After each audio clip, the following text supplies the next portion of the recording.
So you want to see the lighthouse, and then when you're done, you can have a drink at this terrible location overlooking the Caribbean.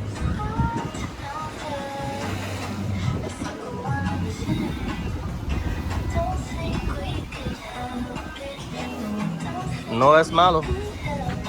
It's not bad at all. But now, join us as we go to the top of the lighthouse on Ocean Cay. I'm Dan, and this is my wife, Andrea. If you enjoy traveling for day trips, weekend getaways, food excursions, and more, we invite you to join us on our journey, sharing with you our adventures, our insights, our thoughts, and our recommendations of the places that we visit. Come join us and have fun.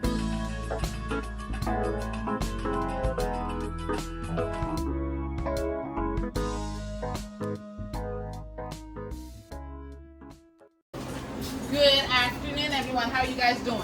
So far, so good. Ask me when we get to the top. Right? Alright. So my name is Nikki, and I will be your tour guide today for the Lighthouse climb. So a few safety tips before we go up the stairs. One, there are railings on both sides of you while going up the stairs. Please take full advantage of those. Be especially careful and watch your step, especially if you have on flip-flops. If you lose a flip-flop, it is fine. It will end up down here somewhere. We'll find it. Okay? Another thing, we do have a lot of lighting and equipment on the tower, so please do not touch any of the lighting. Our wiring is kept pretty neat, but accidents do happen. So if you trip over something, unplug something, or accidentally break something, let me know immediately so we can get it fixed. There are three stops along the tower where you'll take breaks so your legs won't die 100%.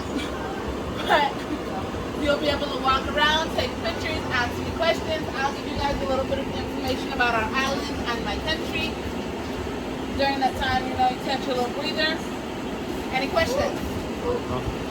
So, is anybody afraid of heights? I am as well. We're going to do this breathing technique together. So if you see me lift a little bit out of breath, it's not because I'm out of shape, it's actually because I'm being a little bit nervous, okay? You guys ready? Yep. You sound like you didn't have lunch. Are you guys ready? Yes. Yeah. All right, let's head on up the stairs. Oh, but she's scared.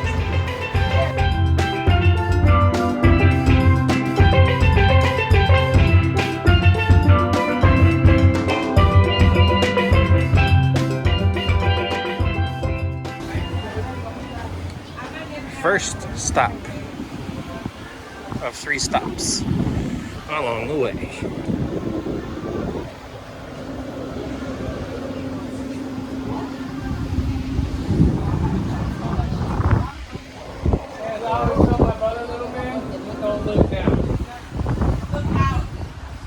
Enjoy the view. Look at this. Look at the island.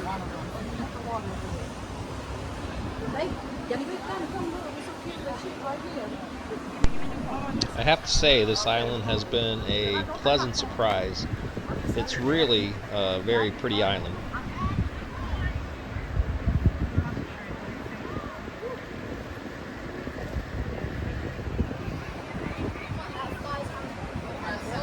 Previously known as Sandiki.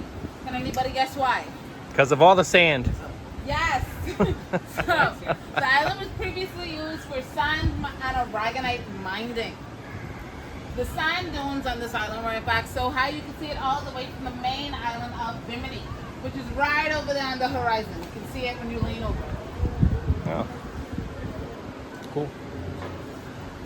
Aragonite is a carbonated mineral that is used in microchips, cell phones, glass making. Basically all the technology we use nowadays needs that particular mineral in order to operate. Back in 2015, MSC decided they wanted to invest in an island in the Bahamas. They chose this one. At that particular junction in time, the island was so polluted that it had absolutely no life on the island or in the water around it. They came in, they removed over 1,500 tons of scrap metal that was left here not only from the mining, but also from boats passing by and just dumping their trash on it.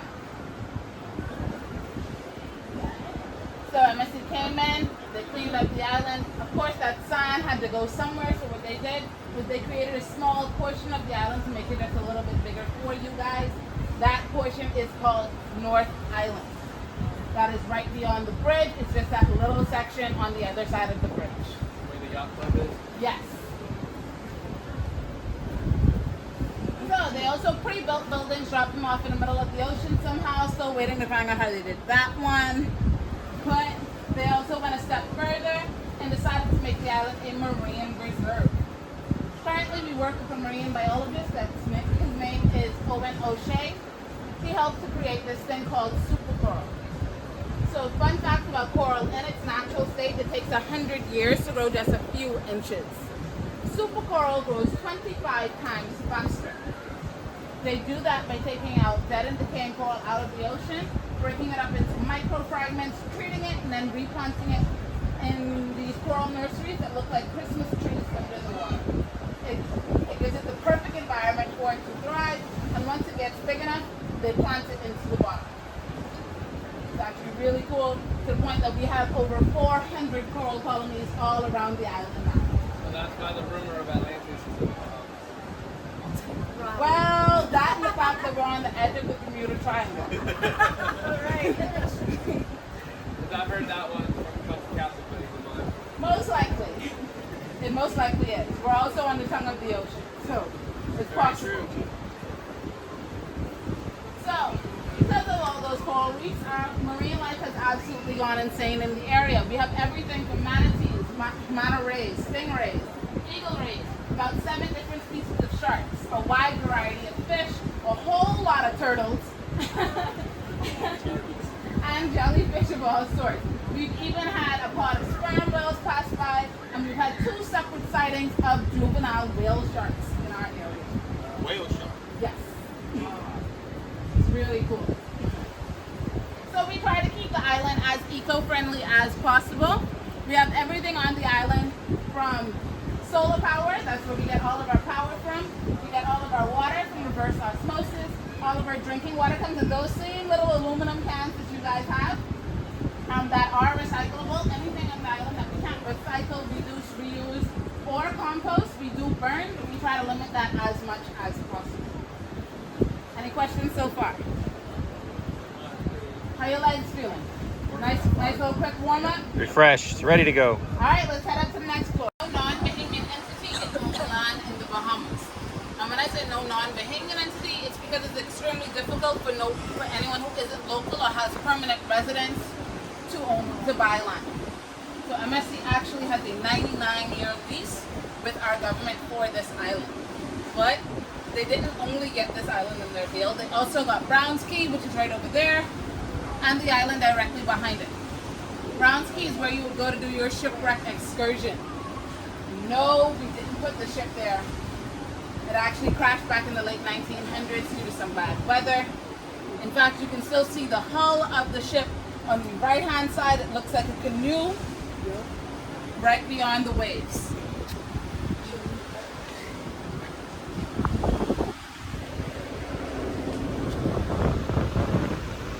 This beach right over here is Sunset Beach. It is one of my favorite beaches on the island because it has amazing snorkeling because it is oceanside. Downside, the beach itself is a little bit rocky, but the trade-off is pretty nice. You have a lot less people, a whole lot lounge areas, pool bars, a lot of trees. Rentarla, ajá. Right beyond that is our helicopter pad. Sí, porque luego esa otra noche. En este caso de las rocas no, pero allá sí. Florida is just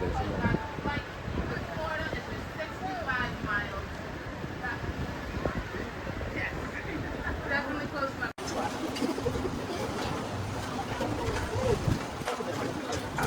At the top.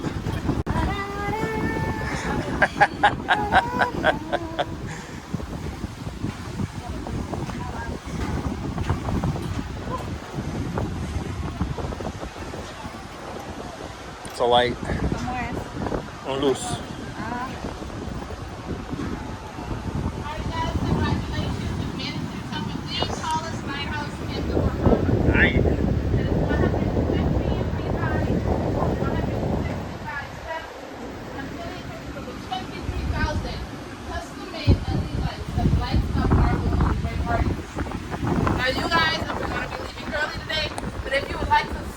that actually